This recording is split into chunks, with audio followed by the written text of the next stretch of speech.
Muito bem, hoje vamos comentar um movimento relevante que ocorreu no Google. A empresa removeu seu modelo Gemma do AI Studio. Para entender o porquê, primeiro vamos lembrar o que era possível fazer nessa plataforma.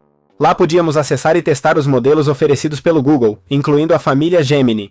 Modelos pequenos que podiam rodar até localmente e exemplos de uso em diferentes idiomas. Entre esses modelos estava o Gemma, a linha aberta que o Google havia apresentado para desenvolvedores e pesquisadores. Este dado é muito importante. Essa família de modelos é leve e não tem o alcance do Gemini, sendo projetada para integração via API mais que para consultas de uso geral. Ou seja, não estava disponível para consumo público. E agora o Google está esclarecendo que Gemma não foi criado para ser uma ferramenta que respondesse a fatos objetivos. Segundo a própria empresa, o Gemma não era um produto projetado para fornecer assistência factual, mas sim orientado para pesquisa e desenvolvimento. O gatilho foi político. A situação se agravou após denúncias nos Estados Unidos sobre respostas que inventavam acontecimentos e a senadora republicana Marsha Blackburn enviou uma carta diretamente ao CEO do Google expressando preocupação e indignação. Sua acusação é que o Gemma gera conteúdo falso e prejudicial sobre ela e outras figuras do movimento conservador. Nessa carta, a senadora afirmou que a inteligência artificial criou narrativas que nunca aconteceram e que a tecnologia não impediu a fabricação de histórias maliciosas. Basicamente, o que o modelo Gemma gerou foram falsas acusações, graves acusações falsas, de pessoas que não as fizeram, e o próprio modelo estava apenas alucinando, como acusações de abuso que levaram, por exemplo, Robbie Starbuck a entrar com um processo. Segundo essa perspectiva, isso não seria um simples erro técnico, mas um padrão de falsidade sobre perfis conservadores. Ou realmente, na minha opinião, acho que é um erro técnico, e é que no final, como diz o Google, o Gemma foi direcionado para desenvolvedores e não para o público para usos muito específicos e limitados, certo?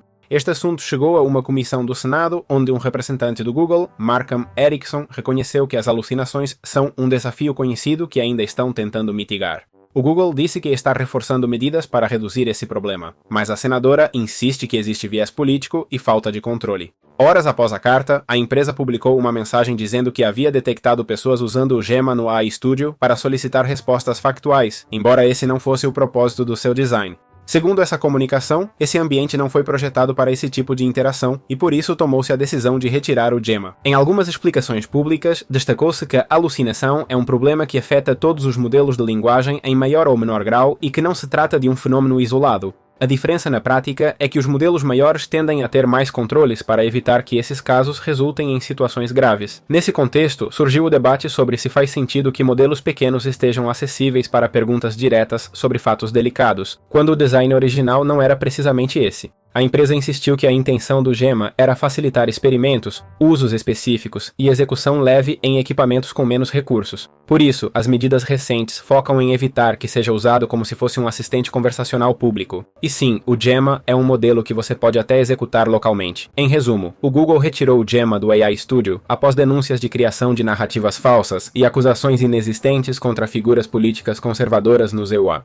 A decisão não elimina o modelo, mas muda sua disponibilidade para limitar o contexto. Agora ele continuará existindo, mas só poderá ser usado via API e não através desse espaço diretamente acessível ao público. Segundo o Google, trata-se de enfatizar que seu propósito não era oferecer respostas objetivas, mas ser uma ferramenta para desenvolvedores e pesquisadores. Bom, vocês podem me dizer o que acham, mas para mim está bastante claro. Acho que o Google tem razão neste caso. Obviamente, todas as IAs têm alucinações que, conforme a inteligência artificial se desenvolve, vão diminuindo. Então, me digam a opinião de vocês.